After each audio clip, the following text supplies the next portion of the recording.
Hello and welcome back to the Weekend Spread, the Schooner Pods, typically weekly college football pick'em podcast. I'm your host, Bobby Howard. With me today, we've got Jameson Maxwell, Boat Blake, and we're in bowl season, which means we shift things a little bit. The competition has ended with Conference Championship weekend, and Jameson, in case you didn't know, in case you're not keeping the math behind the scenes or sneakily have the link to the weekend spreadsheet, you would know Jameson is our champion for 2025. So Jameson, congratulations. Excellent run. You finished the year with an impeccable 83-72 record. And of course, punctuated by just a remarkable, 10-0 unbeaten streak in the wild card. So congrats, man. Well deserved. Great run. And get this man a golden fedora ASAP. Yeah, I need it, Blake. Where's my golden fedora? I still need to determine whether it's a traveling trophy or is it like the Masters jacket where you can get multiple fedoras if you've won. I need to figure that out because I owe Ty something from last year, so I don't know if I send the one fedora to him and then he immediately sends it to you, or if I just buy multiple fedoras and send them out so we can memorialize. What can a man do with multiple fedoras? That is the life that I need to know. Well, but isn't that a life you strive for? That's the life you want. You are right. I will say, I think by saying this, I'm going to seal the option that it will be multiple fedoras. If you do, well, yeah, because if it's a traveling thing, there's one fedora. But if it's not, then I'm the only one without a fedora. And I don't know how to feel about that. I don't like being a fedora-less man over here. I mean, it kind of fits though, Bobby. Let's be honest. You are not a man of a fedora, and we all knew it. This is the only time in my life that I wish I had a fedora. That's not true. It's wrong. I feel like I was like, I've been with you on the streets of New Orleans. You saw the hat, and you're like, gotta have it. Yeah. But Jameson, any thoughts on the season?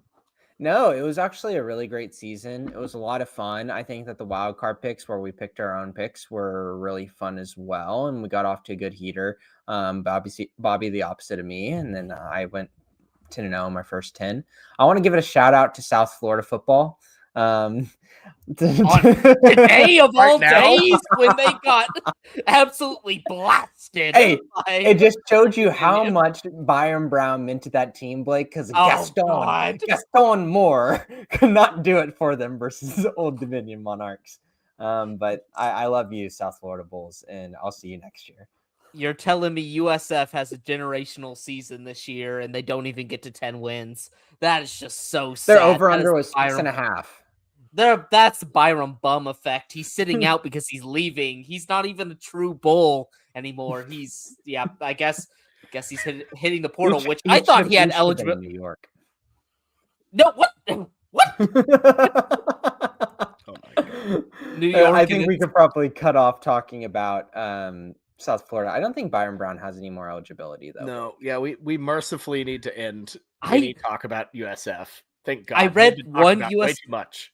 I read one USA Today article that said he's set out because they think he's going into the portal. I don't know if that has any legs to it. I thought he was out of eligibility too. I was like, that's what was weird because I saw him not play. And so I was like, oh, let me go check. Is this guy really think he's going to get drafted by an NFL team and needs to preserve himself in order to get drafted? And no, they just said it was like transfer portal reasons. So maybe he's pulling a TJ Finley, getting that 10th year of eligibility and just gonna see how things go out there. Yeah, that'd be really fun. I'd love to see him in Auburn. No, falling Alex Golish. Oh God. Anyways, enough talk about USF and Auburn. Blake, so we haven't spoken to you since before the conference championships. Obviously, the college football playoff has come out. Any impressions about, the 12-team field, Notre Dame getting left out for Miami, anything like that?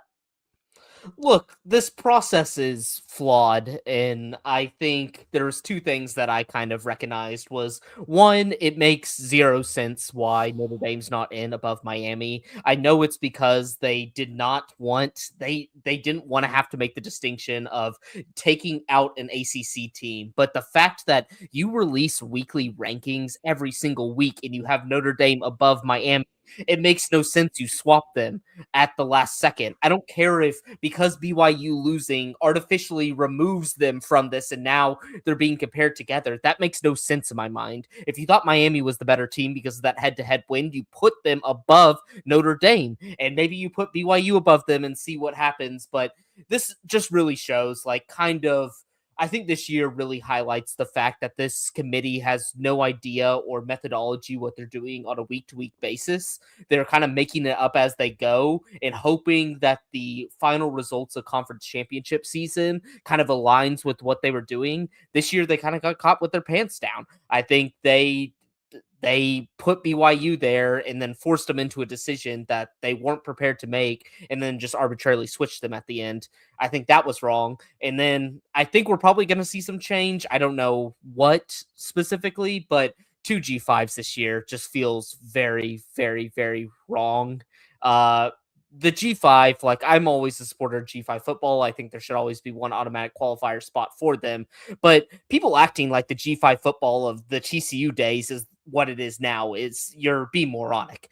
These teams can't accumulate talent like the G5 teams that used to be, and the G5 teams that used to be really good have now moved up to the P5 ranks. So a lot to take away from this. Like, I think changes are probably coming, which is kind of unfortunate because it's like this sport seems to not be able to sit with a format for long enough just to see how historically it plays out. Last year, very bad bubble where we were talking about 3 lost teams. This year, I think an incredibly strong bubble, teams that probably could have been competing for at least a semifinal spot, I think, were left out. So I wish we kind of just stayed pat, but look, it's the committee's fault. It's the ACC's fault too. We're probably not going to talk about this later, but did y'all see half of part of their teams playing 9 conference games next year? Part Awful. playing 8. They already had a horrible tiebreaker system this year, and now they've leveraged themselves and even a worse. I guess they corrected it by just saying, "Oh, whoever's ranked highest goes," which is probably how you should have your tiebreaker if you're a conference. Like, Oh, I didn't realize that's their tiebreaker now. I think they're changing the tiebreakers because of you can't just do your typical head-to-head and conference record, because what happens when you have a scenario where it's like an 8-0 versus an 8-1 or like an 8-1 versus a 7-1, like how you're going to resolve that. I think they're going to go the way of the Mountain West and just kind of black box it and figure out a way to get your best teams and to your conference championship. It's better than whatever situation you have where you have Duke in their conference title, and I don't know how you screw that up. Not only do you have them there, but they won it. Like, what are we doing here? A team that lost to UConn has won your conference championship, and Tulane, and Tulane. Like it's awful. And I will say the constant change is annoying, but it did prevent us from having a really, really weird team getting a bye. That Tulane team getting a bye week this year, a Tulane team that got smoked by UTSA, that would have been bad. So, and I think that change was necessary. I was totally fine with them being like, okay, like we don't do that with March Madness. It's not like the top 4 conference champions are the 1 seed. It's like, no, you seed them out kind of based on power. You get guarantees into it based on winning your conference. But yeah, I agree. Like that change was necessary, but it just kind of sucks this year that it's like a stronger bubble. Some good teams are being left out versus last year where it's like super weak bubble. But I guess that just might be kind of a year-to-year thing with college football, that some years better, some years worse. Yeah, even in March Madness, they've been completely disrespecting conference champions anyways. Like, it's been really bad, especially for like Big Ten. Like, the Big Ten championship happens, and they put out the selection. It's like it never even happened. Yeah. And I will say, I think, yeah, you're going to have some changes. I don't think expansion's the answer. I think maybe putting some more guardrails around conference championships, like you have to be ranked blah, blah, blah in order to qualify as an automatic qualifier. I think that's a good way to do it, but we'll see how it goes.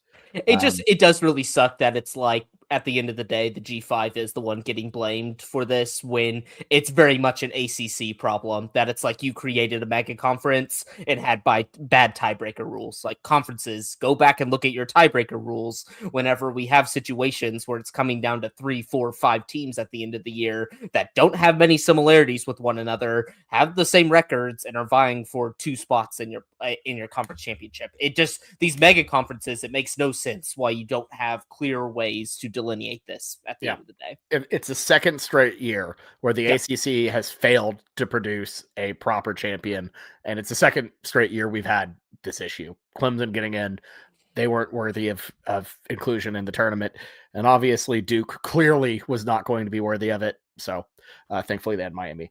But anyways, enough about that. Let's talk about the games themselves. Jameson, you and I talked ad nauseum about our first college football playoff game, the Oklahoma Sooners and the Alabama Crimson Tide in Norman. You and I, again, we covered in depth on the show, on the Schooner Pod yesterday. You can find that on our channel. I don't want to retread it too much because we literally just finished talking about it yesterday. So Blake, I will hand the reins over to you on this one. What are your thoughts about OU Alabama? The Crimson Tide favored by 1.5 here on the road. So who do you have advancing between these two SEC powers, both in Crimson?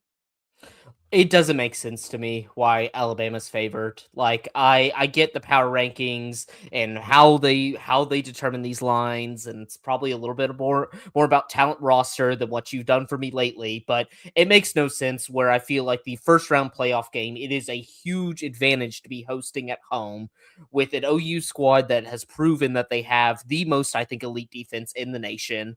And offense, I get that, not as good, but I think enough to win games versus an Alabama team that I think is sliding. Like, I felt like a little bit of the slight from the playoff committee was Alabama was still there that after that performance with Georgia, and I get not wanting to punish people for playing in a conference championship game, but this Bama team the last month has not looked good at all. It looks bad. They're completely sliding. They looked horrible against Auburn. They got blown out versus Georgia. I know OU's going to bring an intensity there with their defense that is going to keep them in this game. Is OU going to blow them out? Probably not, because the OU's not built to do that. But I feel like if you're giving me a plus sign next to the money line with OU at home, I'm taking it every single day of the week. I don't get it. This Bama team, they might have gotten hot during the middle of the season. They are not showing that to me lately. I think they're just sliding, and people are treating it as Bama's going to for sure beat OU, and then we're going to set up for an Alabama-Indiana. I'm not so sure. So I'm like, if I had to choose one, I'm going OU money line. Personally, I just think OU's defense is the one thing that travels in this entire playoff that I can rely on. Do I think OU has the offensive firepower to win a national championship? No, but I think they're in every single game that they play.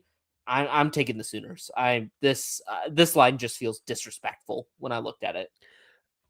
Now, ESPN does have the Sooners favored by 1.5 now, so it is flipping back and forth.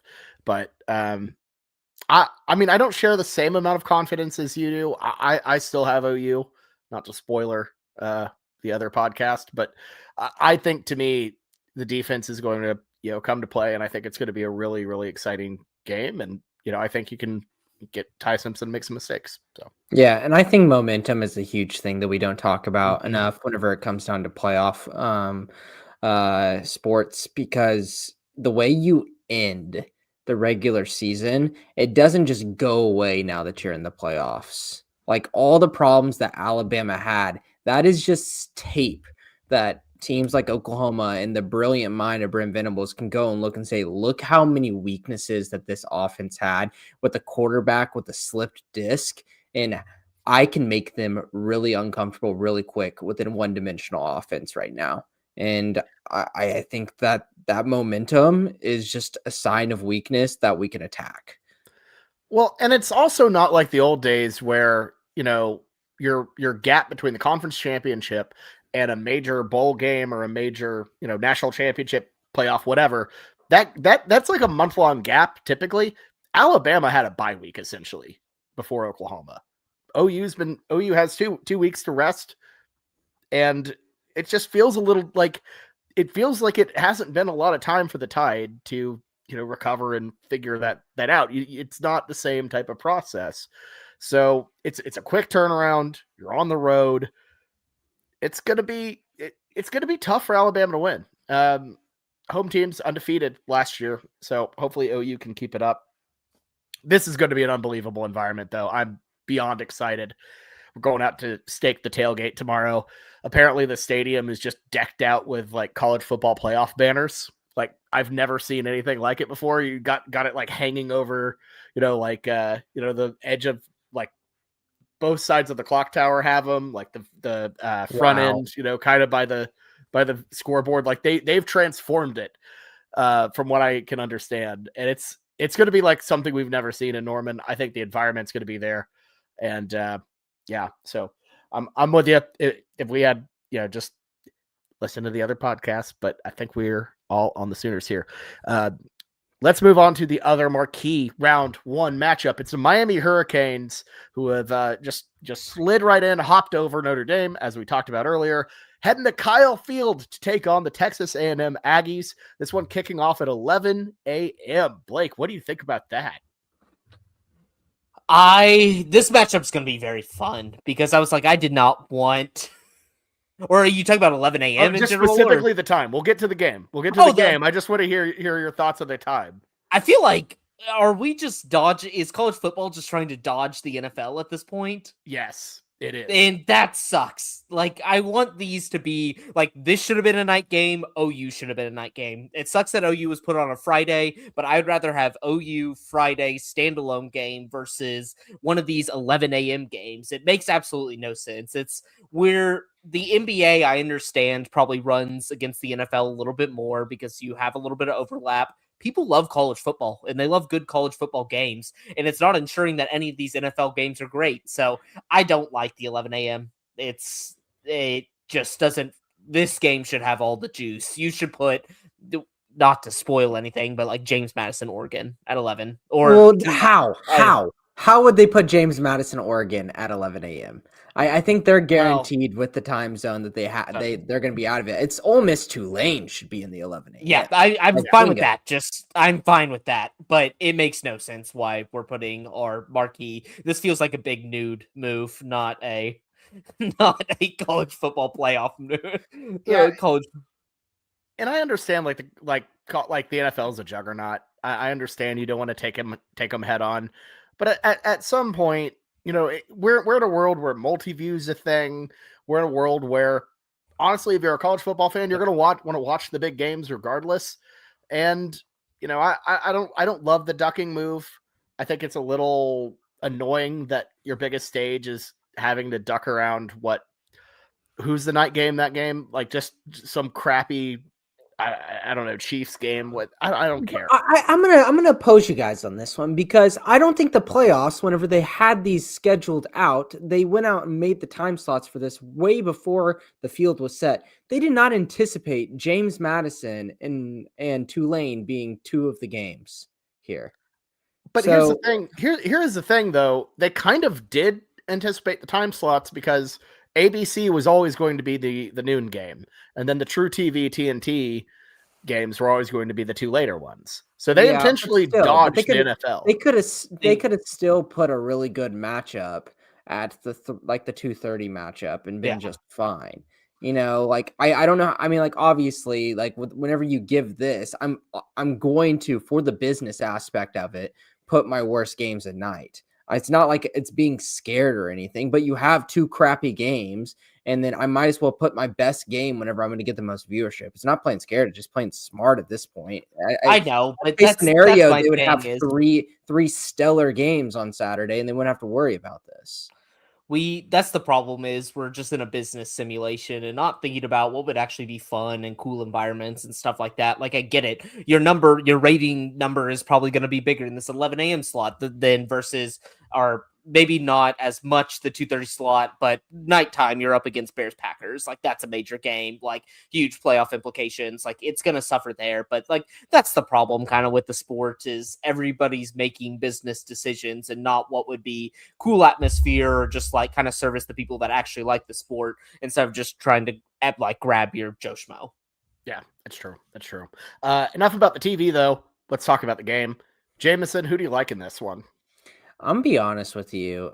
Like Texas A&M is been this like everyone's saying like, oh, they're so damn good. They've been invincible, and their only loss was Texas at the end of the season. But it's just like I said, I talked about it in the middle of the season. There are some things as I watched Texas A&M, I was like, were they truly this dominant team that everyone loved? I don't know. And I don't know if there really was a team this year that was impeccable.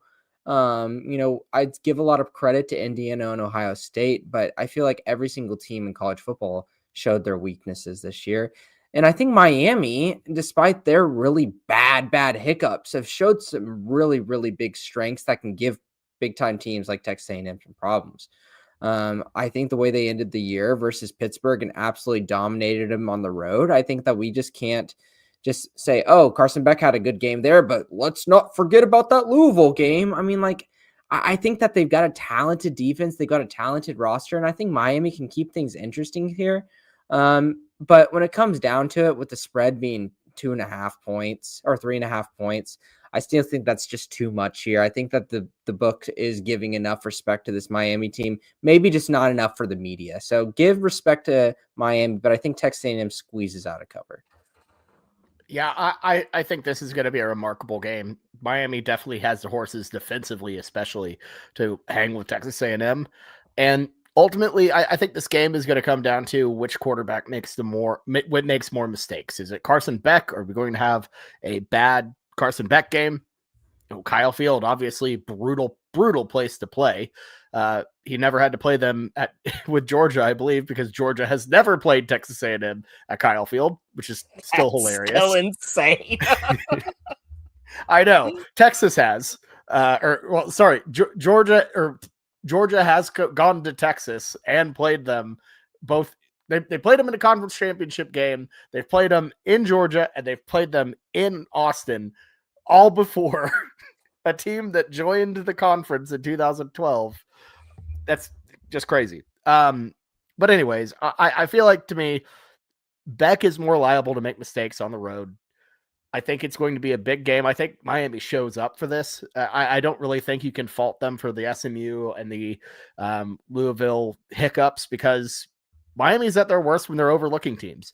There's no way in hell they're going to overlook, A&M in the first round. Like, that just doesn't happen. And I think the line reflects that really, really well. I think it respects Miami. I think A&M wins at home. I think they cover, but it's going to be a sweat. I think we see a really, really classic college football playoff game. This is one of the first ones we'll actually see, because I feel like we haven't developed these classics yet in the first round, but I think this is going to be one of hopefully many that we see. So give me A&M close, just narrowly. But I think it's going to be an awesome one.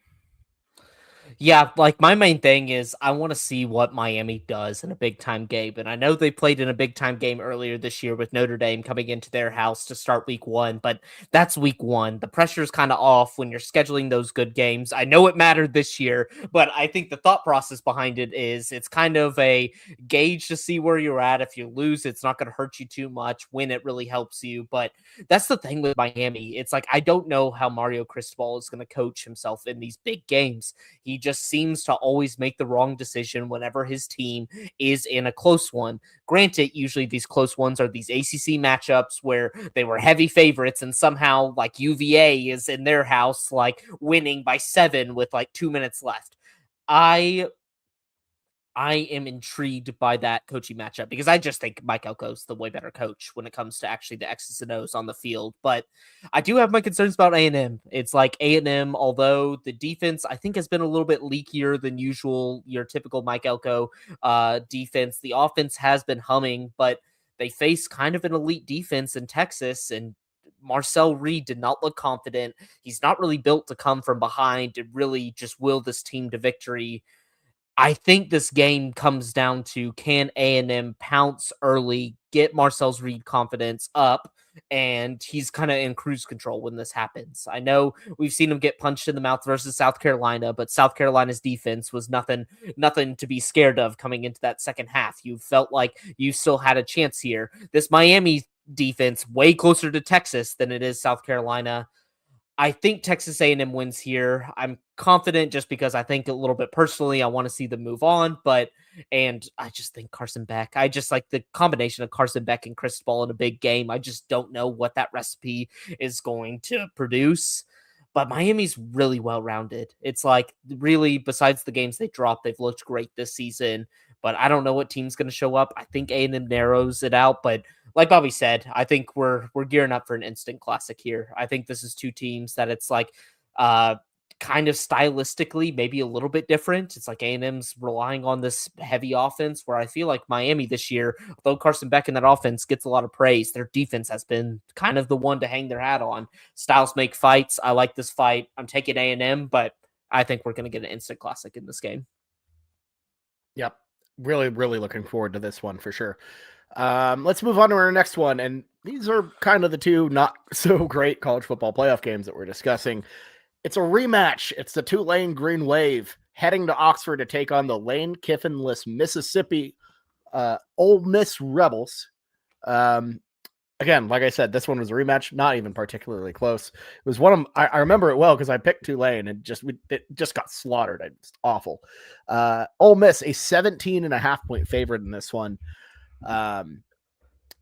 Yeah, so Blake, Just who do you like in ridiculous. this one? 17.5-point freaking playoff game. What is the world we're talking about here, where one of the two playoff matchups is 17.5 and it's not the worst line? Like, what the hell, man?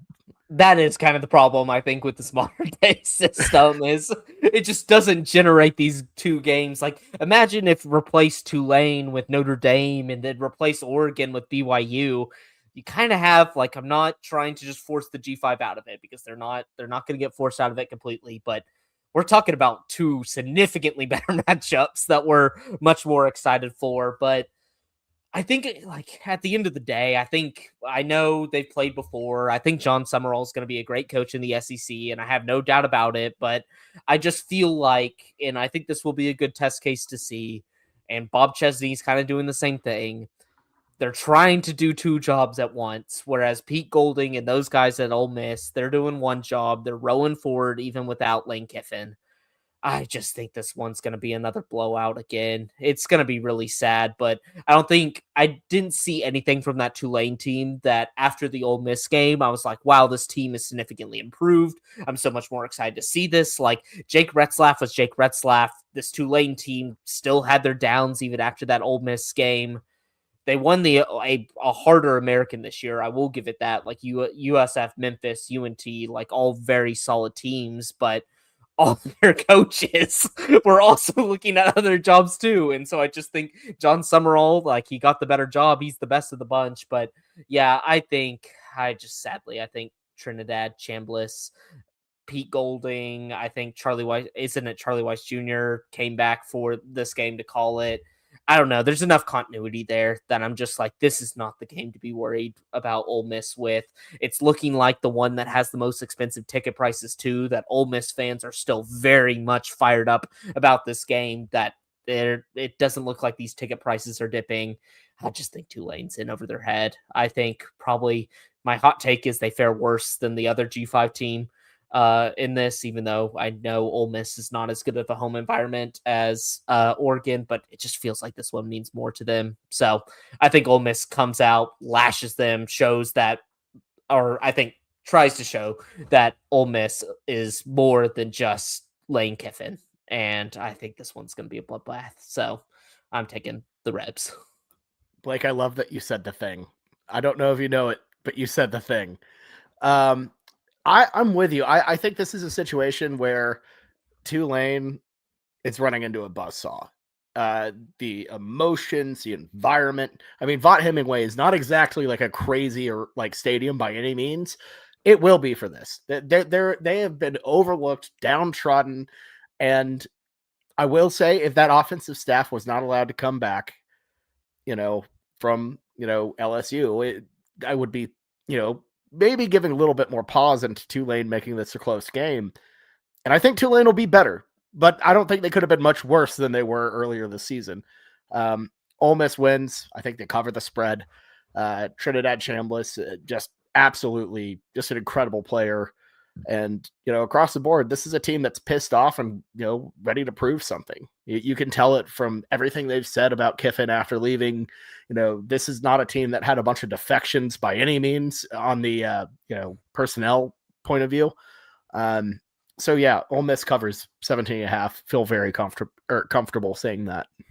Yeah, I think that the old mantra of coach leaves, you should penalize the team that like Ole Miss for having Lane Kiffin leave them in terms of like picking them for either against the spread or just picking picks. This is a different scenario we really haven't dealt with before, where a team goes into the playoffs, already looks really damn good, has a lot of their players playing at a really high level, and the coach leaves. And so I think you guys already made this point, but I want to reemphasize it, is like this could be used as a positive here. This could absolutely be used as a positive of Lane Kiffin going. And I think that I guarantee you it's going to be 14-0 like halfway through the first quarter in this game. And just Ole Miss going to go out there, drive, touchdown, 3-and-out, drive, touchdown. You're going to be like, oh, all right, what else is on right now? Do I want to watch a movie? Like what time? 4:00? Is that the Philadelphia Eagle Washington Commanders game, which might also be ugly, but screw it. I've got another chance here. I think that this game has a real good chance to just be boring, and it sucks. But that just is a lot of testament to how much I believe in this Ole Miss team and their talent, and really how much they've changed since Trinidad Chambliss came to the helm. Imagine this game, Boston Simmons was the quarterback. Give me Tulane plus 10 in that one. Yeah. It is insane that we saw this. Like, I knew eventually a P5 coach would leave for another program before the playoff, but Ole Miss kind of reaching their heights of their program ever, and what Lane Kiffin has been building for 5 or 6 years, and then he just immediately abandons it whenever they reach the peak. That is just crazy to me. It's the coach to do it, but it's just...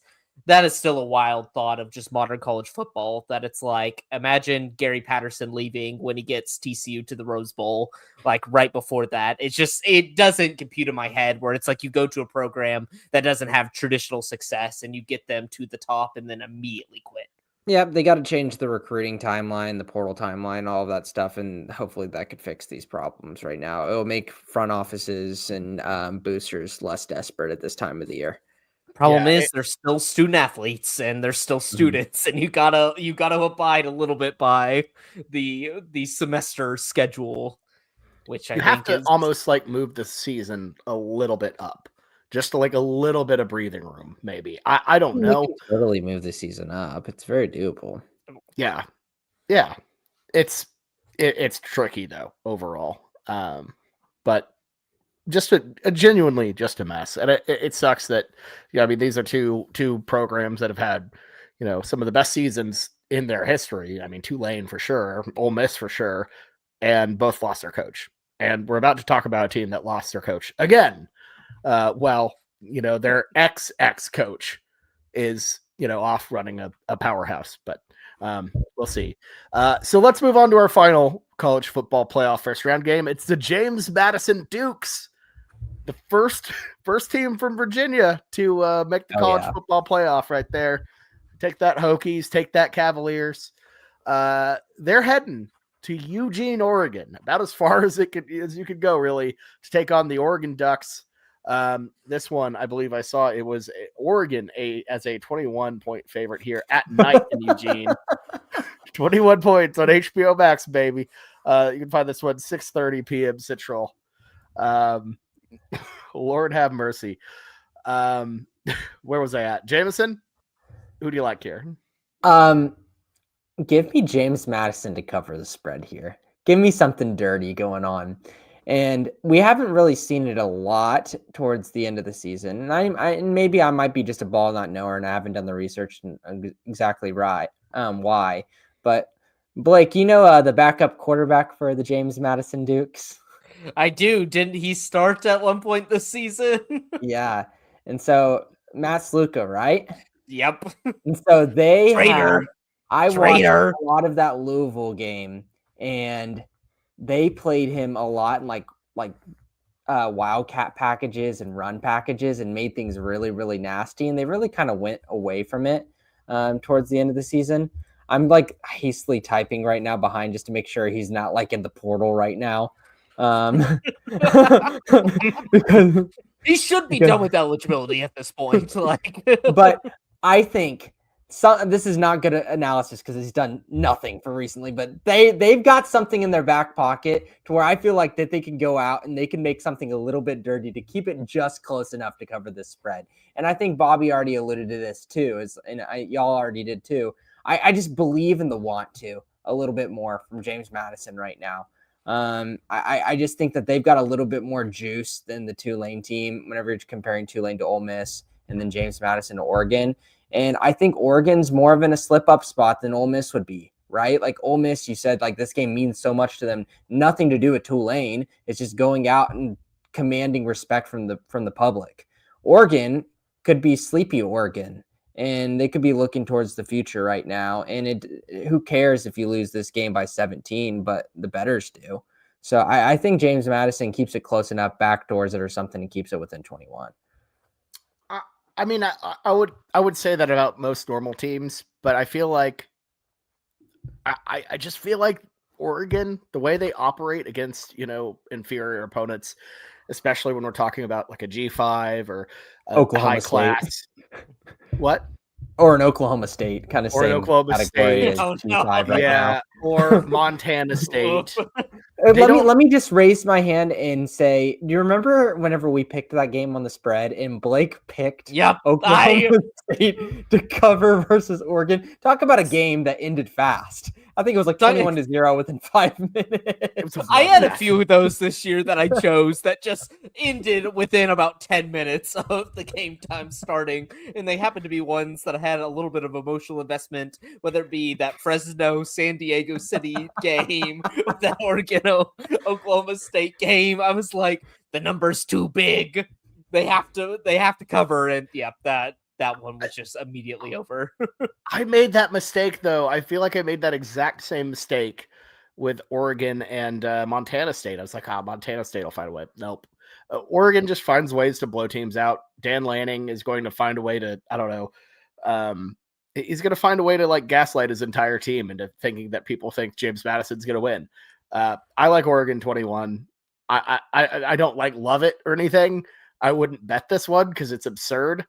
But, if I see a world where Oregon just lights them up more than I see a world where James Madison keeps it within 21. So give me the Ducks. I am going to take. I'm Jordan Jameson. I think James Madison is a little bit more feisty than what people are saying. I know there's kind of two situations with the G5 versus with Bob Chesney going to UCLA, John Summerall, Florida. I think the difference is you kind of have to start doing the Florida job. You cannot take a day off from that because you're trying to preserve a recruiting class. You're probably trying to keep some talent on that roster. You're having to do a lot of work in order to do that job. I don't think UCLA has that same problem right now.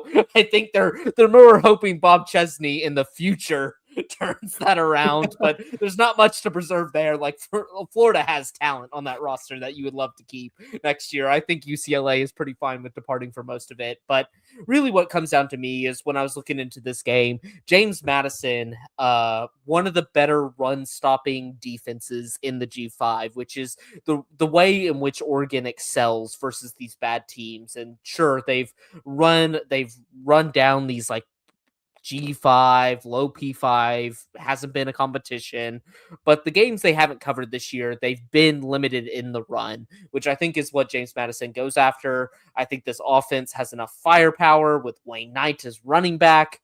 There's something about the Dukes that more than Tulane, like Tulane kind of got it because the American prestige of the G5 ranks was whoever was going to win that one is going to get it. I don't think this Tulane team was that good, but they just happen to be the best in the American. I think James Madison's fired up to be there. I have the Dukes covering the spread. I think they're feisty. I think they're going to keep fighting regardless. I'm praying for the G5 ranks that one of these games is semi-close, so they don't try to do anything drastic. But I like the Dukes here. Fair enough.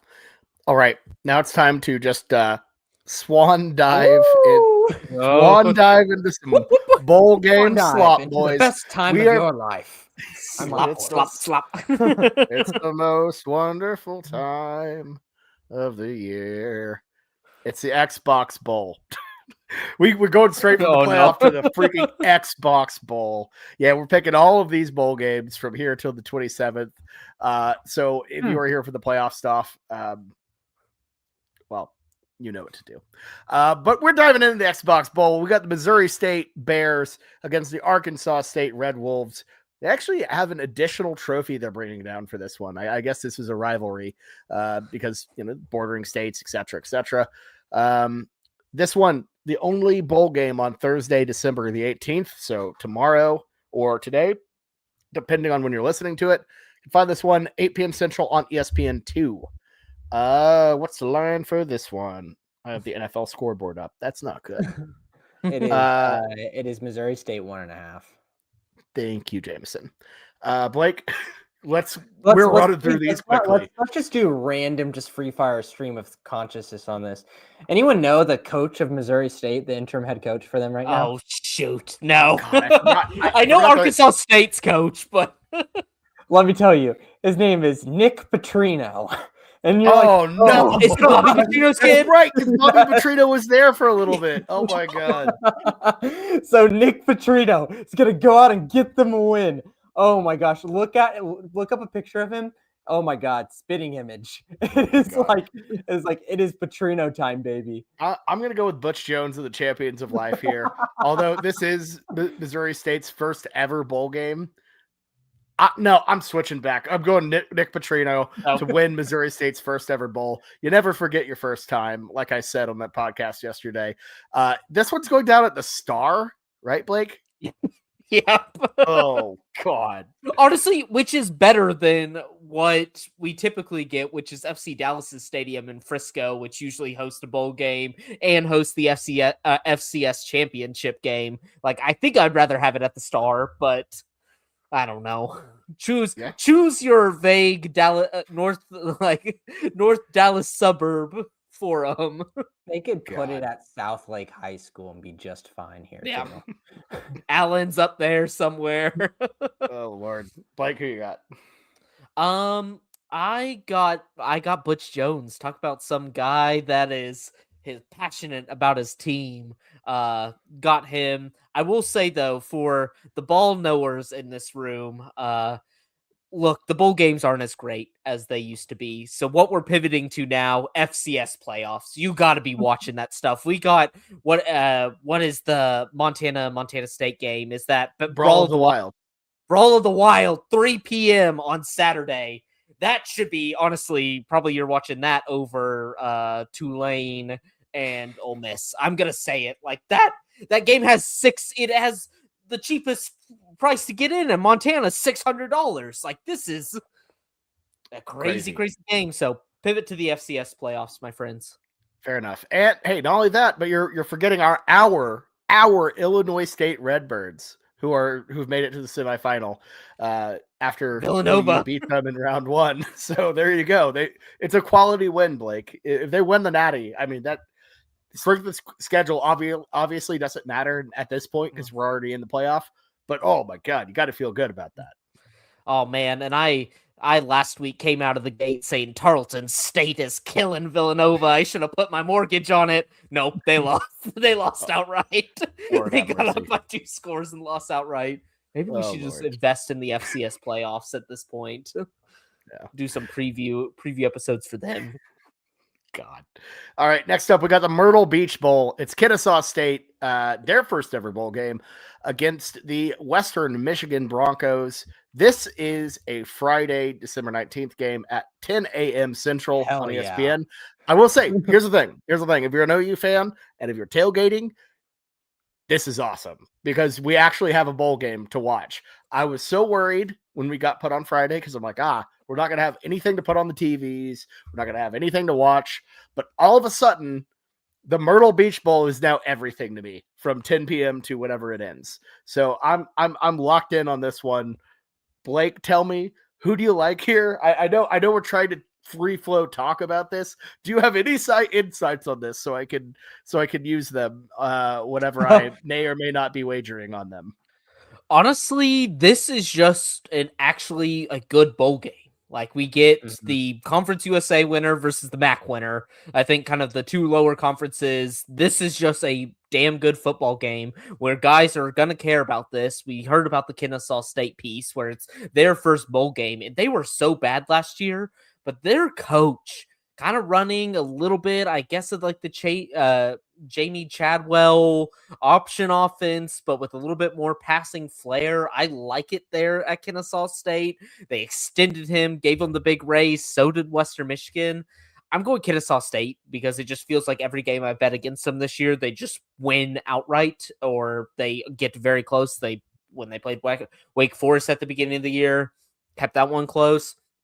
Honestly, can't go wrong with this one. Put this one on your TV, folks, because this is actually a good game of teams that are not opting out of their injuries and actually are going to try to win this bad boy. So wait, Jamie Chadwell coaches Kennesaw State? No. His similar style, like option offense, okay, like gotcha. kind I'm of sorry. Because Kennesaw State used to run the triple option, and then I think they kind of innovated to a more like modern option offense where you're going off a triple option or maybe some read option type stuff, but you're also like throwing the ball a little bit more vertically and stuff like that. So I was just making kind of comparisons. Like, I think Jamie Chadwell now is even more past the option, but I like their little combination of taking a full triple option team to surprisingly making it a little bit fun and stuff like that. So, gotcha. Yeah, I forgot he's still at Liberty. I didn't know if anything had happened there because if he wasn't Kennesaw, I was going to make a whole, oh my God, Jamie Chadwell returning to the teal turf, which, by the way, if you do tune in, your TV's not broken. That's actually how the turf looks. Oh God. So Ty is not here to tell you that. So I had to step up and do it. No, I'm all in on the Owls. That sounds really fun. Kennesaw, I know, I think that's what, Georgia? It's in the South. So, easy to travel, massive like that is a massive moment, massive game for that school. I like the Owls to win. So hoot hoot. Yeah, nope, it's Western Michigan. Sorry, guys. Boo. Island to me. Well, fair to be on an island here with the Myrtle Beach Bowl. Ugh. Anyways, let's move on to our next game. It's the Gasparilla Bowl. It's Memphis and NC State. This is the other one to pay attention to. 1:30 p.m. Central on ESPN. So this one will be going on. The game that's going to be on in the background while you're hanging out with your friends right before the playoff. And it's just gross. Memphis is a team I feel like that just kind of fell off a cliff. They lost their coach to Arkansas. They feel rudderless, but also NC State is just, what even was NC State? How did they end up here? I feel like NC State was awful.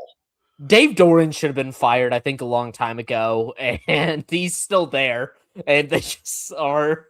These are the worst bowl games. It's these teams that were like okay at some parts this season and now just aren't. And then it's like, what the heck is going to happen? I don't think NC State was ever good. I think they were just bad. I know they beat UVA, but still, I think they're bad. They beat UVA. I mean, like, that's still like, I mean, we can talk bad about that, but going and beating UVA and beating Wake Forest this year in back-to-back weeks, I think are pretty good wins. Beat UVA in a non-conference game because they scheduled a non-con against each other just for fun. Just the most ACC BS ever. Yeah, this one's disgusting. But I will pose the question, kind of off the bowl game a little bit. Would y'all ever want to go to Gasparilla, the celebration?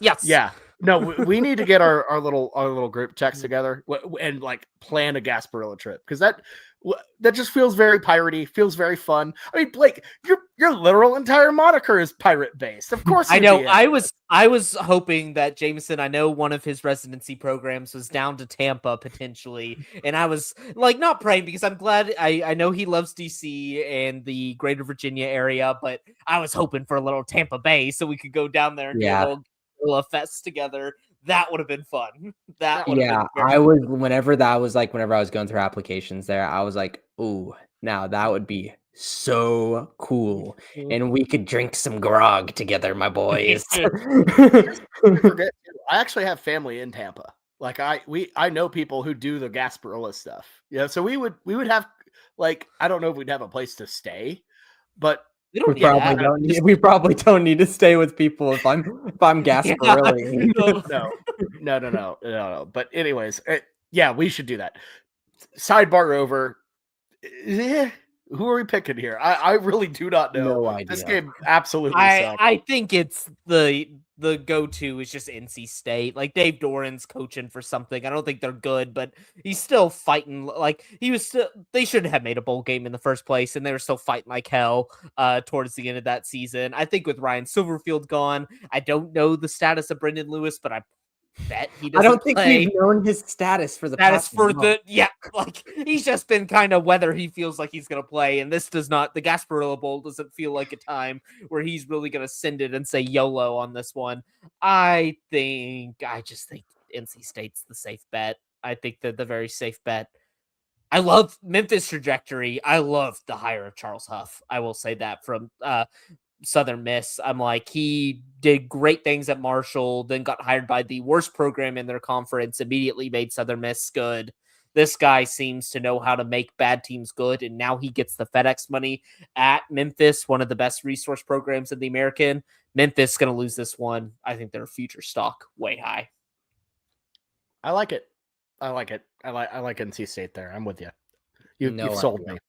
No idea. I mean, I don't like anything, but that's a good point. Like it's like the scene in Always Sunny when Danny DeVito realizes he accidentally won the wrestling match because everyone just like bloodied and beaten, and he just goes that. That's NC State here. They just somehow ended up in the Gasparilla Bowl against a bloodied and beaten Memphis team that's already moved on.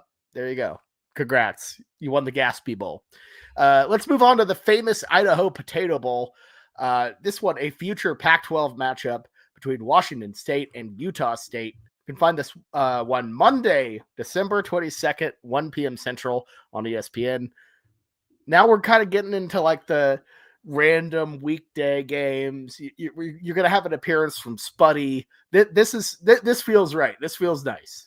Mm-hmm. And give me Utah State here and Bryson Barnes. These are two teams that obviously I haven't really liked the most here. And Washington State has created some close games, but never forget. And I understand that they changed things 4 weeks later, but they lost to Oregon State. Washington State lost to Oregon State. I cannot forgive them. I'm sorry. I'm not gonna pick a team who did that. So give me Utah State. Yeah, I mean, Washington State, once again, wandering, in the desert after losing their head coach again. Give me Utah State. Yeah, I think Bronco Mendenhall has the Utah State boys up. It doesn't look like they have too many opt-outs. This Washington State program, I feel so bad for them, whether it's being outcast from the P5 to then you get Jake Dicker getting stolen by Wake Forest, and now I don't get the hire of Jimmy Rogers by Iowa State. Like, Jimmy Rogers did fine at Washington State. I know he had some accolades in the FCS ranks, but it wasn't the one I'm screaming at that an Iowa State team, which I think has elevated itself because of Matt Campbell to be wanting to hire this guy. I don't know. So I'm going to go with Utah State. I think Washington State needs to really balance itself before it goes into the Pac-12 next year. They have the chance to be kind of the top dog when it comes to spending. They really got to utilize that. They all Utah State also wearing the little cow print helmets. So yay. Even better. Yeah. Moving on to our next game. Why is this a thing? The Bush's baked beans. The Bush's baked beans Boca Raton Bowl. But why is it Toledo and Louisville? Why not? What happened here? I love this. There's always that one bowl game where it's like a MAC team versus a power conference team, and that's where the magic happens because that MAC team wants to win bad. Oh yeah, but how did it end up at how did Louisville end up in the Boca Raton Bowl? I thought that was usually like for the castaways. Shocking. This one Tuesday, December 23rd, 1 p.m. on ESPN. I'm just gonna say it. I like Toledo here. I think they really want it. Yeah, I was gonna pick Toledo as well. I think Louisville has been a team this year that's been down, up, down, up. A lot of times, this is a meaningless bowl game to them. Toledo, no, it's gonna be a fun one for them. 6.5 point spread, so obviously a good cover here. Give me a close game. Yeah, I think even though Louisville was sliding towards the end of the year, I think Miller Moss will play this game. Toledo losing your like captain and Jason Candle, the guy that has led Toledo. Honestly, if we're gonna talk about a coach that like he has the best situation in the MAC, never really won it, always was kind of losing to worse teams. He would rack up regular season wins, but never made Toledo elite. I don't really like Jason Candle as a coach, but I think Louisville, I think they kind of just route Toledo. So yeah, they just lost Chris Bell though, which is so sad. Like he tore his ACL, which is like a big target for Miller Moss, which is just demoralizing because like they've got some crazy athletes in Louisville that could obviously put Toledo's athletes in a lot of issues. But I think that's one guy that they're not gonna have to worry about. And I think Louisville right now has 3 running backs injured. And the quote I saw that Jeff Brom says he hopes one of them plays. That is not a good sign. Good Lord. Bad. Is Isaac Brown is he for sure out? I don't think for sure. He's saying like he thinks one of them will play, but hasn't given any indication that. Oh, that's not good. Yeah.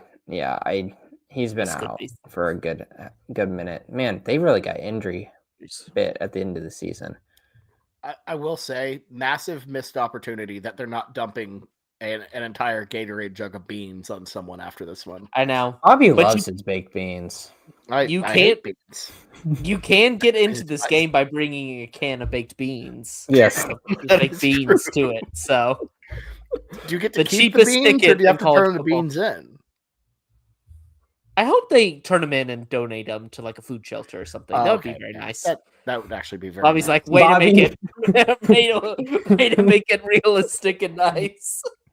Man, you are just way too selfish, Bobby. All you would want to do is take in the beans, crack them open, and eat them in the middle of the game. I would not do that. I just didn't think about like donating all the beans to the people. I don't know. I will say it would be very funny if there was enough people at this game that like a similar to Texas last year at the Georgia game where they start like chucking beers on the field after a bad call that the fans get mad or just chucking full cans of beans. Now that I think about it, they're not going to let cans of beans into the stadium. They're going to do it like, at the self-service like water bought in like beer stations. Like, please take the top off the water. And you're like, no. please uncork your beans. There's a can opener station before you walk into the stadium. We're one Texas Tech or West Virginia game from the Bush's Boca Raton Bowl getting banned. Oh my God. The poor guy, the poor janitor after the game trying to clean up all the baked beans. At that point, you just gotta let nature reclaim the beans. It's like we're not playing. We're not playing. There's some chemicals in those things that are not being reclaimed by nature. I can promise you that. All right, let's move on to our next game. It's a New Orleans Bowl. It's the Western Kentucky Hilltoppers against the Southern Miss Golden Eagles, Normal Eagles. I don't remember. This one going on Tuesday, December 23rd, 4:30 p.m. Central on ESPN. I like Toppy. I don't know. Southern Miss, as mentioned, lost their coach. Western Kentucky, I feel like I've always had some like a positive connotation with them. I feel like they've played really well in the New Orleans Bowl. They're a really consistent program. I like them here. What's the line on this? 5.5? Yeah, I like it. That's cool. Toppy. Yep. It's Southern Miss. The reason why they're good was Charles Huff was their coach. Like, we saw what they've done in the past. I know both of these teams, it looks like not too many opt-outs, not too many injuries, full strength. Yep, I am taking Western Kentucky. I watched a full Southern Miss game last month whenever they played our beloved Boco Bobcat Texas State, and that team stinks. Southern Miss, there's a lot of things where give them props like the transformation from last year. Man, that team stinks. Give them a copy. All right, let's move on to our next game, which I'm sure will be talked about in depth. It's a Frisco Bowl between UNLV and Ohio. You can find this one Tuesday, December 23rd, 8 p.m. Central on ESPN. Blake, short drive away. Your Rebels not too far out. I'm just saying. I know. I think we're driving to Austin for Christmas that day. Oh, I don't know how to direction. how do I float the let's go to an 8 p.m. game versus the Ohio Bobcats and the team that I love, that I know I've never taken a class there, but I love them more than anything, in the UNLV Rebels. Bobby, can I get a line check on this? What's the line on this one? 6.5. UNLV 6.5.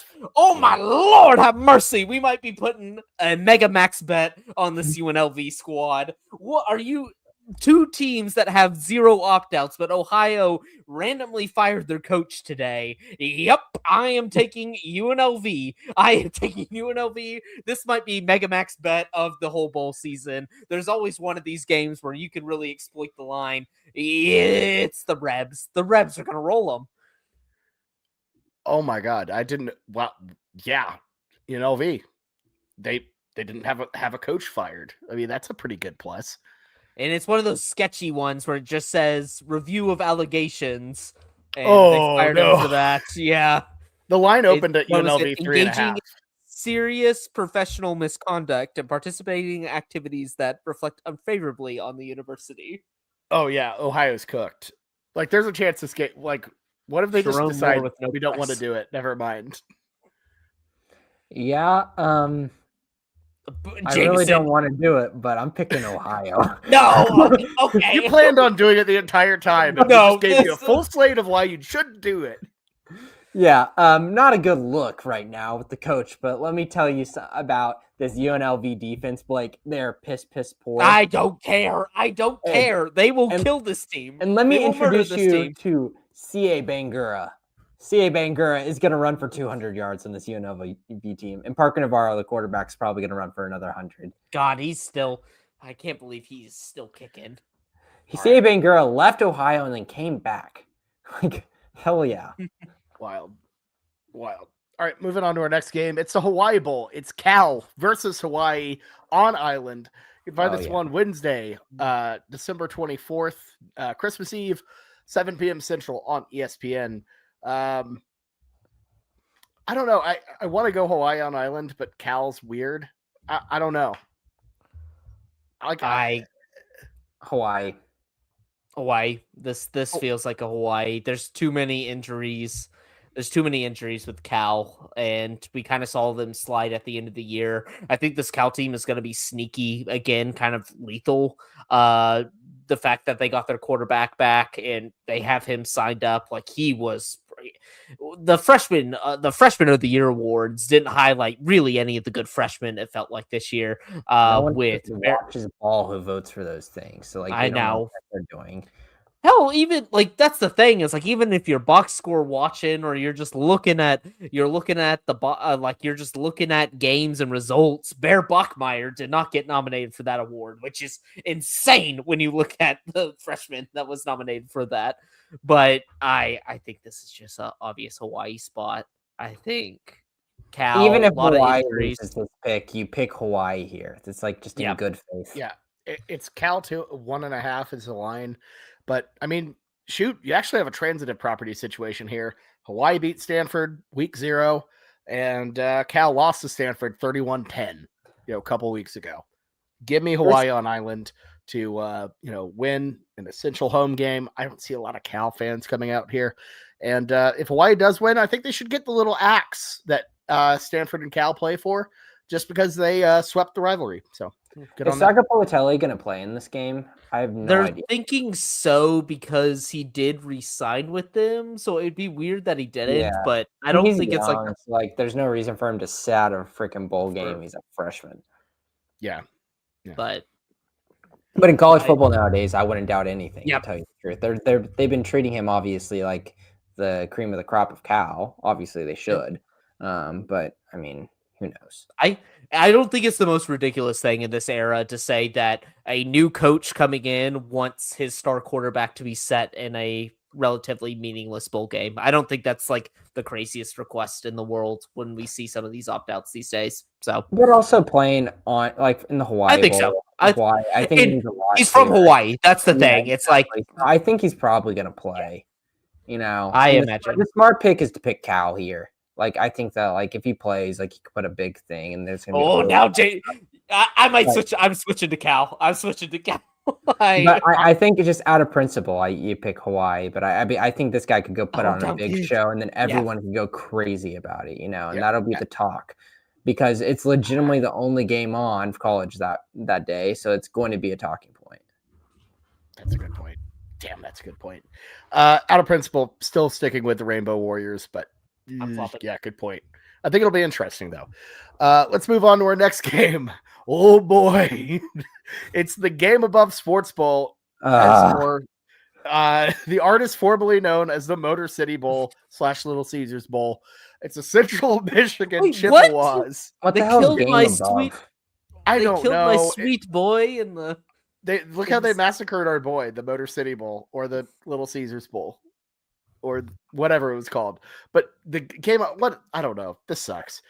It's the Central Michigan Chippewas taking on the Northwestern Wildcats. This one, I never updated this, I don't think. Oh, no, I did. Friday, December 26th, Black Friday, or not Black Friday, Boxing Day. This is a Boxing Day matchup. You can find this one, 12 p.m. Central on ESPN. Motion to skip. I think this is weird. This is weird because I think Northwestern is a better team, but the Chippewas are in their natural. They're in their home. They're in their home away from home, which is Ford Field. I don't know why I'm gravitating towards the Chips at Ford Field. It just feels right. But I know Northwestern's a better team. So Northwestern's gonna kick their ass, man. Easy cover 10.5. Yeah, probably. Yeah, Northwestern. Yeah, agreed. Whatever. I don't care, man. There are no rules. Oh, this is an easy pick coming up here, Bobby. We got the Rate Bowl. I don't like that. I am starting this one. Jason Eck extension. This New Mexico team actually cares. Fleckcoin. The disrespect that his name is ever getting floated for the Michigan job is insane. Insane. I really want that though. Like I really, really want PJ Fleck in Ann Arbor. So I will leave it at that. This one's New Mexico easy for me. Yeah. I don't know. I guess I'm gonna go with the Lobos too. That sounds fun. I don't know. You said any thoughts on Lobos? Why is this a thing? They're an underdog in this. Screw it. Give me the Lobos. I ain't gonna pick Philip J. Fleck or whatever his name is. Philip J. Fleck. I don't know. I feel like I've looked this up in the front, but I'm also doing a Philip J. Fry bit from Futurama here too. So I don't know what's going on. And keep in mind, this is in Arizona, so New Mexico fans will probably travel a little bit more. I don't think Minnesota will. Whatever. This game sucks. Friday, December 26th. We'll see how it goes. Give me the next game now. This is a game. Popular Bowl, FIU UTSA. Friday, December 26th, 7 p.m. Central on ESPN in Plano, Texas. Any thoughts on this one? I think this is probably one of the nastiest games we've seen. Dude, FIU ended the season well. They did. They kicked Sam Houston in the teeth. They beat Jacksonville State, like to end the season. Like this, their momentum. I like FIU here, man. And I've already hated on UTSA enough in the past in this podcast. I disrespected them, and I'll continue to. So give me FIU here. for sure. And they're a 9.5-point dog. Yeah, I mean, the rivalry is fierce, Jameson. That's fair. You're I'm going to exactly go FIU to cover the spread, too. Just 9.5 seems like a lot in a relatively evenly matched game. I don't know. People are probably looking at UTSA and be like, wow, they killed Tulane. But that was kind of a weird one-off. Obviously in the state of Texas for UTSA. But I don't know. I like FIU to keep it close. You're muted, Blake. Oh no, we've See it. lost him. Oh, there Okay, we go. that last Oh wait, mute. no, that last I mute was my unmuted. fault. Yep, No, okay. that was my fault. I tried to I was being unmute him, and I silenced. pressed. He pressed unmute, and then I pressed the mute button right after it. I'm sorry, Blake. I shouldn't have tried to interfere. Go ahead. I still believe in Jeff Traylor in this UTSA program. I think he's still a pretty dang good football coach. I'm going to take the Roadrunners in this one. Okay, there you go. Roadrunners, maybe not deep in the heart of Texas, but in Texas. Moving on to the Military Bowl, it's Pitt versus East Carolina. Oh man, Pitt deserves. Lord have mercy. You know, Pitt deserves this. After everyone was talking about, Pitt might be a playoff team. Look, they might upset Notre Dame. They might upset Miami. They stink. They deserve this. You can find this one Saturday, December 27th, 10 a.m. Central on ESPN. This one going down. I believe this one's still in Annapolis, right? Yes. Pitt, a 9.5-point favorite. Literally any thoughts on this, guys? East Carolina's kind of been a sneaky team some games this year, and then some games they haven't.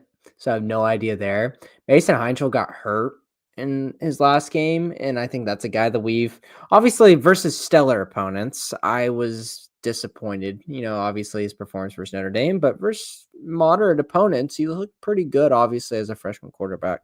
I think if he plays, I like them to cover the spread at 9.5. If not, I'll take ECU. ECU has had ways of being kind of some feisty weirdos in the past, especially against ACC teams. I'm going to go ECU. ECU just losing too much. Caton Hauser, their quarterback, went into the portal, I think either today or yesterday. Then they lost both their coordinators, one to UCF, your defensive coordinator, and then the other one, John David Baker, going back to Ole Miss, or not back to Ole Miss, going to Ole Miss as an offensive coordinator. Just feels like ECU's gutted after a year where they were starting to trend upwards. That's kind of the state of G5 football these days. You have none of your coordinators and missing your best player. I'm going to go Pitt. Okay. All right, moving on to our next game. Yeah, you could have told me championship. Yep, I'm like, if you would have told me before the end of the year in the postseason, Penn State and Clemson are playing for a trophy, I would have said, natty. These two teams are in the natty, or a bowl game, or like a playoff game. Nope, Pinstripe Bowl. Well, much like the New York Yankees, it starts with so much optimism, and ends it just heartache at Yankee Stadium. It's the Penn State Nittany Lions and the Clemson Tigers. Saturday, December 27th. This one, 11 a.m. Central on ABC. This is the first of our Saturday slate on the 27th. I mean, these two teams are just kind of disgusting right now. I know you have some sort of obviously continuity on Clemson's end, with Dabo Sweeney and all of that. Penn State, I understand the optimism. Love the Matt Campbell hire, but that doesn't really do anything for you right now. Do you love that hire? I actually really like it. I do. I actually really like that hire. Love it, though. I love it. Yeah, I love it. I actually think I think it's pretty good. This dude was option like 6. I know that, but that's the thing is like they whiffed on the big time guys that were never going to go there, and then they could have made a lot worse decisions in that next field. That I think Matt Campbell was a pretty good hire. Yeah, I'm not gonna say great, but I think pretty good. There's still something about me, and I don't want to be manipulated by a tie bit, but I think I've also thought this of like, why hasn't Matt Campbell left Iowa State, and then now he leaves Iowa State? Right? He wanted the Michigan job for the longest time, and then left for Penn State, and a week later, the Michigan job becomes open. Yeah, but at the same time, like this is not like a Brent Venables situation. He's waiting it out for his perfect job. Like this dude was like could have been like offered by Green Bay Packers too back in his prime. Well, I think just in general, what Iowa State had kind of become, it was like, okay, well, I've clearly given it my all through They've different plateaued cycles. for sure. Yeah, they plateaued. He had done everything he could do at Iowa State, and it just wasn't going anywhere. And I think Penn State, obviously, the money was right. I think in general, it's a prestige program. They're not quite a blue blood, but they're like that level right underneath it. I think that's a solid offer. I think it's a solid fit. And I feel like even though, Penn State swung out on like 6 other guys, it kind of reminds me of like Mike Elko at A&M. I don't think Texas A&M fans they almost hired Mike Stoops before hiring Mike Elko. Damn it. Okay, they did revolt against that though. I will give A&M fans like the only reason it happened. The ink never dried on that contract was the fan base literally had a revolt. I know that's what I'm saying though is A&M like, I'm sure after Jimbo Fisher people weren't like, oh great, the Duke guy, but and our old, at least they had familiarity with him. Our old DC, whatever. Like, but I don't think they were doing like somersaults over it. But it was clearly. I know a fan base that was doing somersaults over hiring their former DC. So I'm not saying this is it's a great deal. It's not a novel concept. It's more about the concept of like, even though he wasn't your first choice, I think he's a good choice. Yeah, that's kind of the point I'm trying to make. I do love that. Like, if you run the simulations of Matt Campbell's tenure, you're more likely than not to get a slightly less or like slightly worse version of James Franklin, which I think will be interesting to see Penn State fans react to. That I don't think they realize where their program's at, and I don't think they realize how consistent James Franklin got their program, at least winning the games they're supposed to. Yeah. And I kind of liked the way that this Penn State team ended the season too. I feel like they rebounded nicely whenever they were in a position where they could have gone down even more and plummeted. And then ever since that dog fight where they should have beat Indiana and they lost, the way they ended the season was really impressive. I like their momentum a lot here. I think Penn State can keep it close enough and cover the spread at 3.5. Yeah, I'm going to go Clemson by a field goal. Penn State covers. I don't even know which one for this one. There's so many opt-outs. I'm looking at the list of injuries and opt-outs because there's so many pro players. That's what's so disappointing about these two teams is elite, probably NFL talent on both of these. So that's why momentum and culture is going to really have to win out here. If this game was like week 1, oh my God. Who is coaching for the Nittany Lions? Is it still Terry Smith? I thought he got hired away from potentially Virginia Tech. Yeah, I don't know. But I will say that the culture fit, it seems way better on the Penn State side than Clemson. Clemson just felt very flat. Even though both teams are missing a lot of talent, I think I'm going to go with the team with a little bit more motivation. Talk about where we're at, where we're talking about like Clemson's culture not winning out. Isn't that crazy? Or I think they're trying to win. It's just they're not good. Like there's just something fundamentally wrong with that program right now that they're just not winning games. They have, if you look at the opt-outs, I think I'm seeing like 5 or 6 opt-outs for them. They're all because they're going to the NFL. So you're at least probably a top 3, top 1, 2, or 3 round pick. Like that's crazy that they have that talent and they can't capitalize on it. I mean, it's to some degree, it has to be coaching. I know they've had a ton of brain drain over the years. That's kind of one of the problems with success. But clearly the defense hasn't been what it has been after Venables essentially took the core of the entirety of their defensive coaching staff. Garrett Riley they haven't recovered from that. What's that? Garrett Riley hasn't really worked out like too much there either. So right. Yeah. Yet another thing from that TCU run that might be a mirage, but I would rather take in a few years of Garrett Riley than Kendall Briles, but at least that. Yeah, me too. At least that national nightmare is finally done for me. So Congratulations. I'm glad you're out of that. Let's move on to just such a northeastern ass matchup. It's the Fenway Bowl between UConn and Army. You can find this one Saturday, December 27th, 1:15 p.m. Central on ESPN. I have a like kind of a rule. If I see a service academy in a bowl game, I'm picking the damn service academy. And it's too hard to like install and figure that out. I like what UConn has done overall. Jim Mora's out, obviously, but overall, Army service academies just win bowl games. I feel like.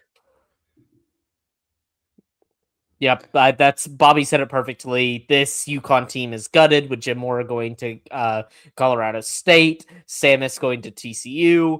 I just feel like this roster is depleted. It's down to nothing. Looking at the transfer portal, basically their entire offensive line, starting running backs, your quarterback's not playing, like your starting quarterback stopped playing. Yeah, I saw there's Bell's not playing. Yep, I saw there's a potential that they could be down to their QB4 UConn in this game. That is not what you want against the service academy. The one thing service academies don't do is rest, even if they don't have that top end elite talent. We've seen it last year with OU. It's hard to beat these teams. Like they actually play, and you just can't coast. And so I imagine Army kind of rolls this one easy. I was hoping so much. So like Joe Fagnano, their starting quarterback for UConn, sitting out. And I was like, oh, wait, I know the backup quarterback for UConn. And his name's Nick Evers. A little blasted pass for Sooners fans. And I was like, wait, are we going to get a Nick Evers bowl? And this dude's saying like, screw this, I'm transferring. And so he's probably not going to play because he doesn't want to. Why wouldn't you play in this bowl game, dude?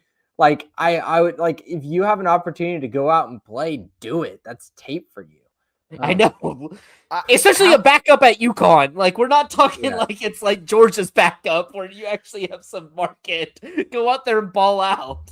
I would like to see his games played to transfer ratio.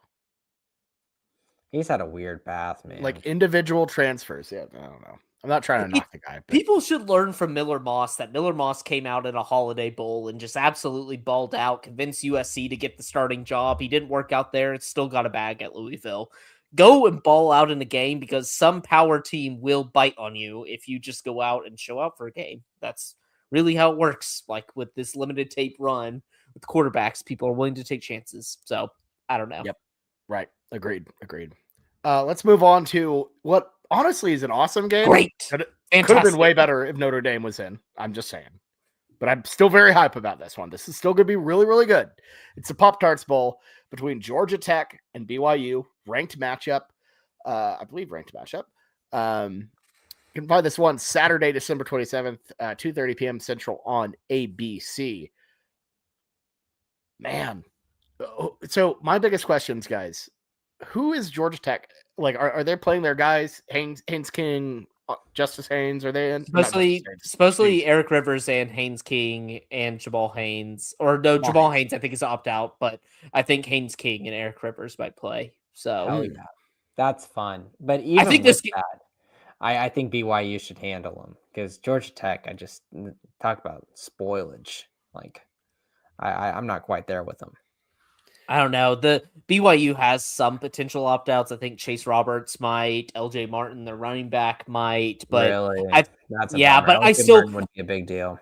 But I think this still edges BYU. I feel like there's something about Kalani Sitake that wants to show. Like I just feel like he has that old school mentality that he views this game as, and whether it matters or not, show the committee why you're wrong to keep BYU out of this.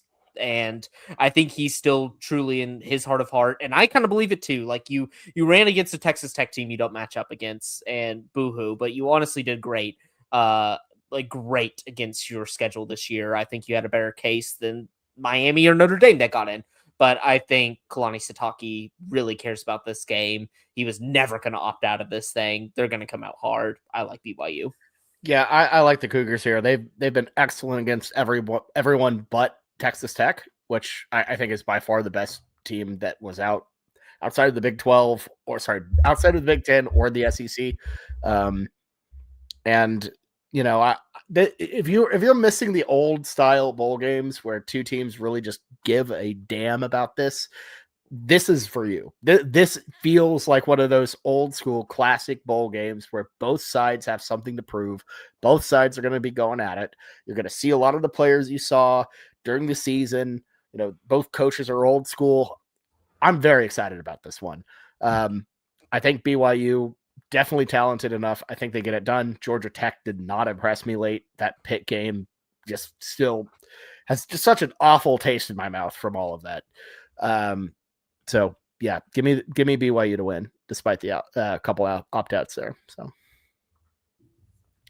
all right, moving. Oh yeah, From a soliloquy about good bowl games to the Snoop Dogg Arizona Bowl. It's Miami of Ohio versus Fresno State in Tucson.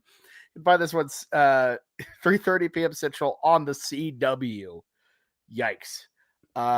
We don't need to talk about this much, right? Like, yes, we do. Blake's a big Fresno State guy. Oh, no. It's the Miami. Everybody's not playing in this game. I don't think Fresno State's any good. We've seen it kind of this season. They're not a great team, but Miami didn't look like anything in that MAC championship game. They don't have DeQuan Finn. Their quarterback situation's an absolute nightmare. It seems like every good starting impact player on their roster is in the transfer portal. Plus, they have a few opt-outs on the defensive side.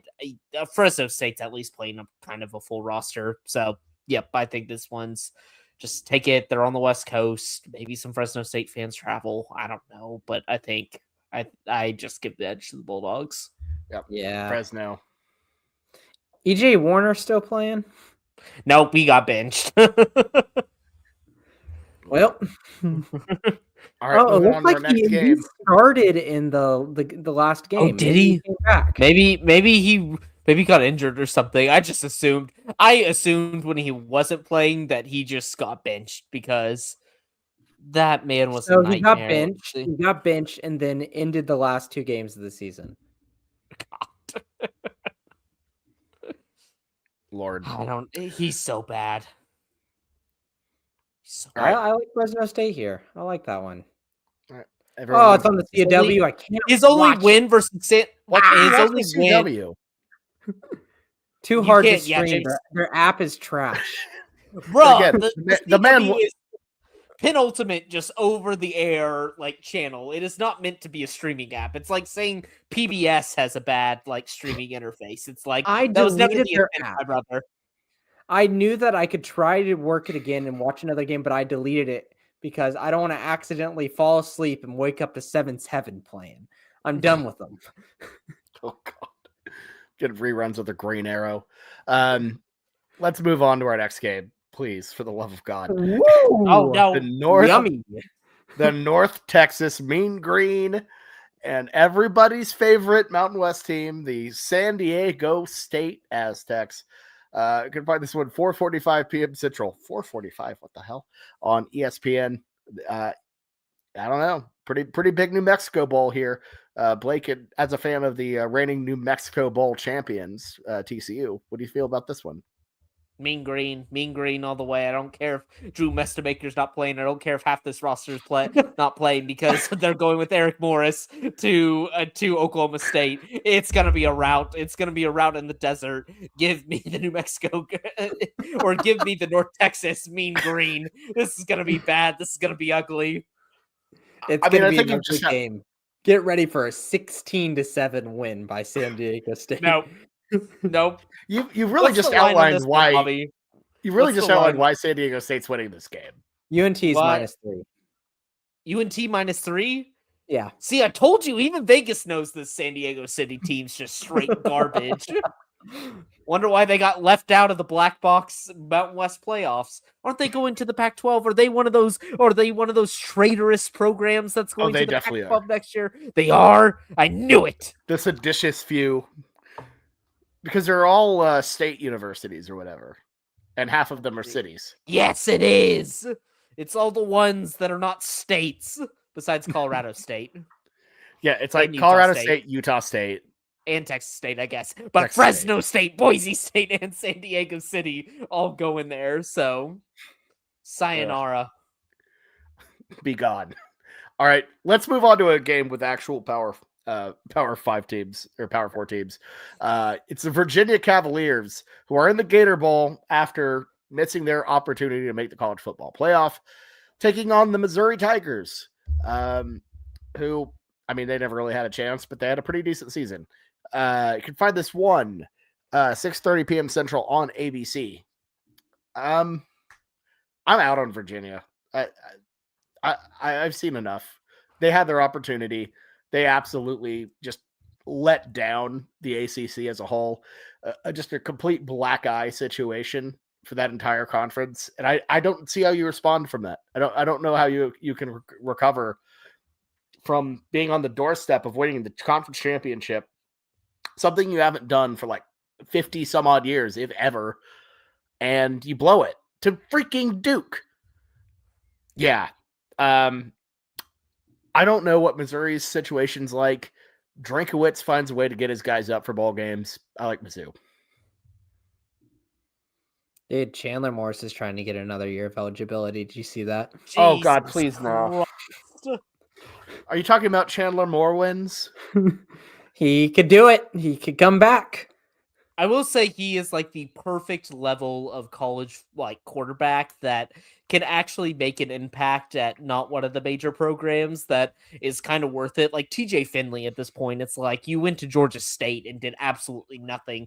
Georgia State sucked this year. Like, where are you going to possibly go? Like Chandler Morwins can actually maybe make some impact, but I also like the list I'm looking at had him as a potential opt-out, and I'm like, what are you opting out for, my man? Like this could be your last swan song. You should be playing this Gator Bowl, but I think Mizzou rules them. I'm like Bobby out on Virginia. I think if you're Michigan now, I hate this. I hate this pairing. You got to ball out and try to get Drinkowitz. I think that's kind of a perfect pairing for them. I just think it works really well. Drinkowitz has proven he can make an elite defense. His offense is kind of suspect, but I feel like the dorkiness, the Michigan man weird thing, I feel like that just fits perfectly. It feels like Jim Harbaugh light and like a good way for Michigan fans. I don't know. But if I'm dreamcasting as a Michigan fan, I'm taking him as the coach. Do we have an update on who's the quarterback for Missouri? No, God. Because I need to know that. It better be now. Perbula. I'm currently diving Was in. it Zollers? Was that his name? Yes, Yes, Matt Zollers. You would think Let's it's see gonna if be let's Zollers, see right? if we can have a Perbula. There's got to be an injury report out, right? The SEC going to make him do that? Oh, it's on the potential opt-outs. What is he opting out for? It's not even on injuries. Is Twitter down right now? I can't even search anything. Oh, no. I don't know what's going on. You also can't search anything in Twitter normally. It just doesn't render any good results. You know what? Just by the sheer fact that could be Zollers out there, give me Virginia to cover the spread. Oh, Lord. Lord have mercy. All right, one more bowl game. One more bowl game for us this episode. It's the Texas Bowl, LSU versus Houston. 8:15 p.m. Central on ABC. I feel like annually, if LSU is bad, they just send them to the Texas Bowl. They were here last year, I believe. And they're facing a Houston team who's essentially playing at home at NRG Stadium. Willie Fritz, very, very good second season from him. I don't know what the hell is going on with LSU. Their interim head coach just got hired away to Ole Miss, of all places. Do they have any juice for this? And will it even matter? Is my thing. LSU's going to roll them. No idea, though. I don't care about the opt-outs. I don't care about the opt-outs. I don't care about the injuries. I don't care about the coaching situation. I think U of H was just kind of it was a house made of glass this year. I think they took advantage of a pretty weak schedule, played some actually somewhat competitive competition, got killed.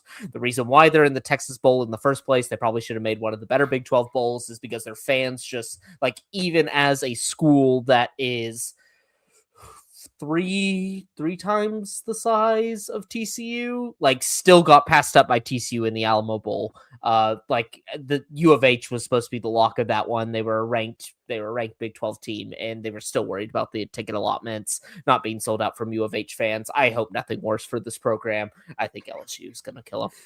We got a new little beef here. I didn't realize you hated Houston that It's much. not a beef. I see some of their fans be like, they're like, oh, TCU struggling to sell the allotment for the Alamo Bowl. I'm like, y'all don't even like pass the y'all don't even pass the threshold of where like bowls will even consider you.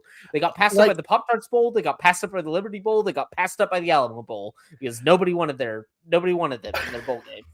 Well, and that is what I heard is that they like the bowl reps showed up and were like, oh man, like for like the Alamo Bowl, they're like, we can't do this. Like we cannot. Like imagine being that bad where the bowl reps were like, oh, I like turned off.